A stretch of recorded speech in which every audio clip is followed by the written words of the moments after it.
Jim Lampley back on the Rich Eisen Show. How are you, Jim? I'm good, Rich. How are you? I am doing fine. So here we are, 3 days removed. What did you think about what you called on Saturday night in Las Vegas? Well, I think a lot less of it now. It seems it was a cynical enterprise to begin with in certain ways, and now seems even more so. And I think, I feel terrible for anyone who spent four figures on a ticket. Feel bad for people who spent $80, $90, $100 on pay-per-view, who were not given proper information in advance on what it was they were seeing. I think, that there may be a constituency of people who think it's in some way noble and brave for Pacquiao to go ahead and enter the ring with an injury and try to perform. But I think that the only way that would wash is if the public had known in advance.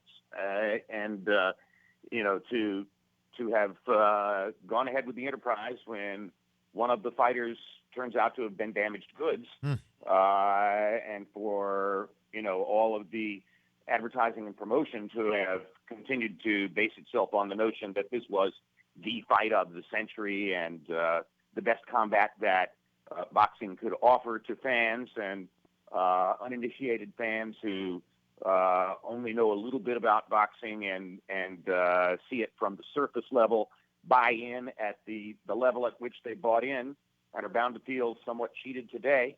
I just really think it's highly unfortunate for our sport. I think it's bad for Pacquiao's image and taints his great and noble career. I could go on and on about all of the ways in which this is unfortunate for boxing and for the audience. And I can't imagine, even under these circumstances, that a rematch would elicit anything other than an embarrassing response compared to what they got the other night. Well, before we get to that, with Jim Lampley, the voice of HBO boxing, here on the Rich Eisen Show, after calling the Pacquiao-Mayweather fight on Saturday night, what was your understanding of Pacquiao's injury coming in? Was there any word, any whispers that you were hearing that he might not be 100% getting in that ring?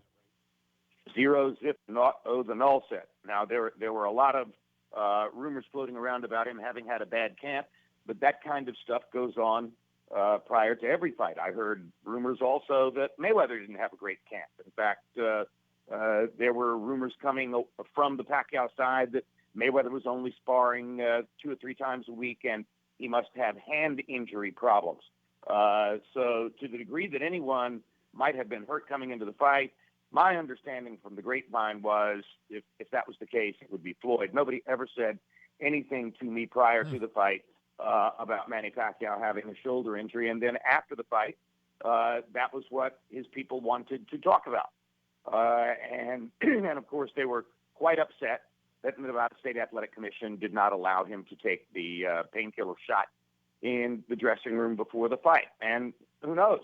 Maybe if he does not mismark the form and apparently misinform the doctors prior to the fight, or the commission prior to the fight, about his condition, is my understanding, without having seen the form, is that he planted an X in the box that says no injury. And once you've done that, I don't know exactly how you expect to be received when you come back hours later after the fight and say, oh, by the way, he had an extremely debilitating torn rotator cuff shoulder injury. If he had an extremely debilitating torn rotator cuff shoulder injury, why were people being allowed to pay 4-figure sums of money for tickets and $80, $90 for pay-per-view? Yeah, well, makes sense to me. It just seems that this was an unmitigated disaster from the start, Jim. At what point were you told by maybe the production truck or people involved with the fight that it would be delayed because there was a major snafu nationwide in regards to pay-per-view orders and cable and other operators being able to provide the fight? I was told that by a producer about 3 minutes or 4 minutes before I said it on the air.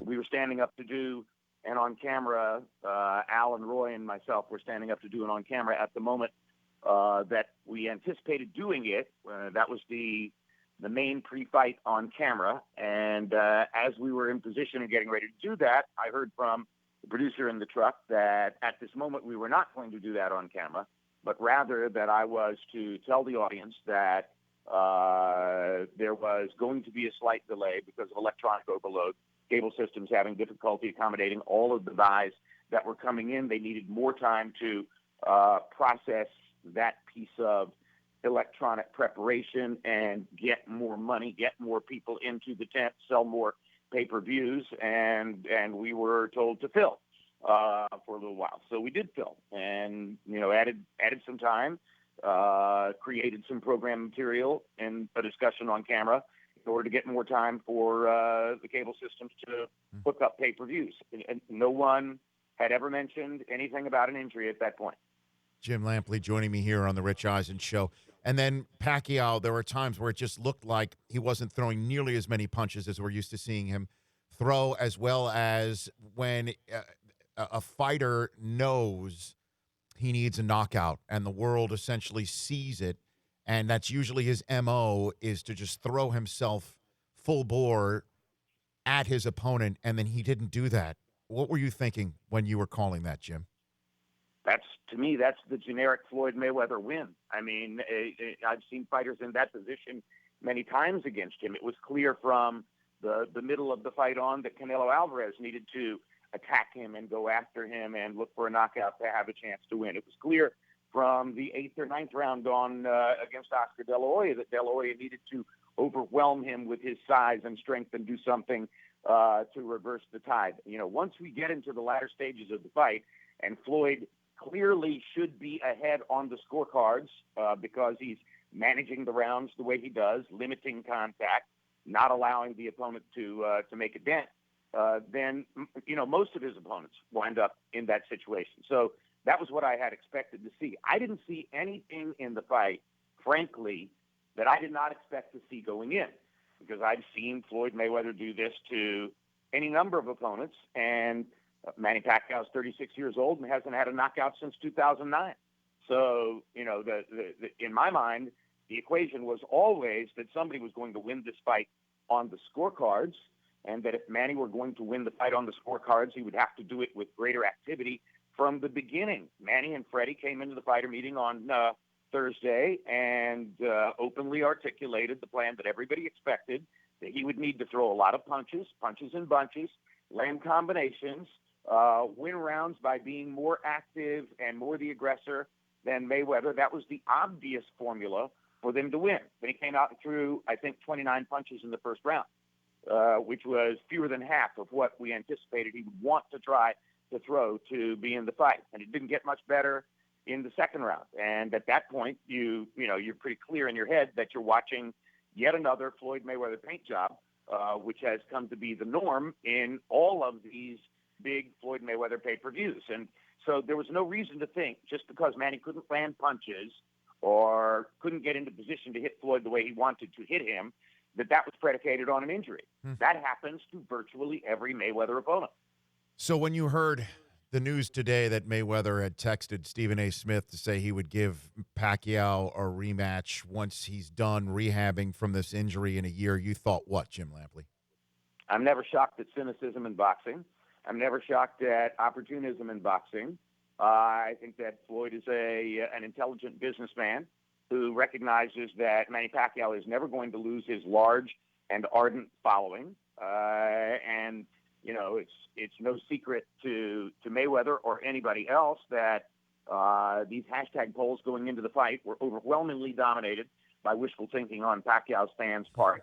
69% of our viewers reportedly saying that Manny would win the fight, which was really a way of saying that they hoped and prayed and dreamed that he would win the fight, couldn't stand to envision any other possible result.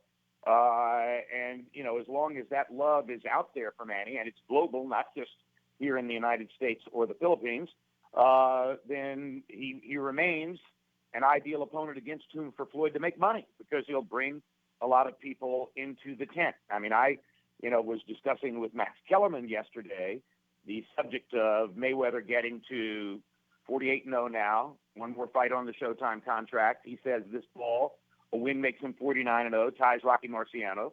Floyd keeps insisting, no, after this next fight, I retire. And and wouldn't try for the 50-0. How could you possibly believe that, given that he would be a promotional and business free agent after the 49-0 and would get the chance to go for the breakage of Marciano's record on business terms that might allow him to make even more money than he made in this instance. So Max said to me, well, it's very clear what happens here. Manny gets a shoulder operation. Manny rehabs. Manny gets a couple of wins against people like Brandon Rios and looks terrific again, and they set up the rematch. And I didn't want to think in my heart, in my mind, at that moment that Max is right, and that's the nature of the enterprise. But certainly, it looks that way now. And if Floyd says that he would give Manny a rematch, that wouldn't take place in September. That's somewhere down the road, maybe 9 months or a year from now. So it suggests that Floyd sniffs the scent of yet another big payday and is willing to entertain it. Jim, you're the best. Thanks for calling in. I really appreciate it. All right, I'll talk to you later. You bet. That's Jim Lampley. The Rich Eisen Show, weekdays at noon Eastern. On Audience.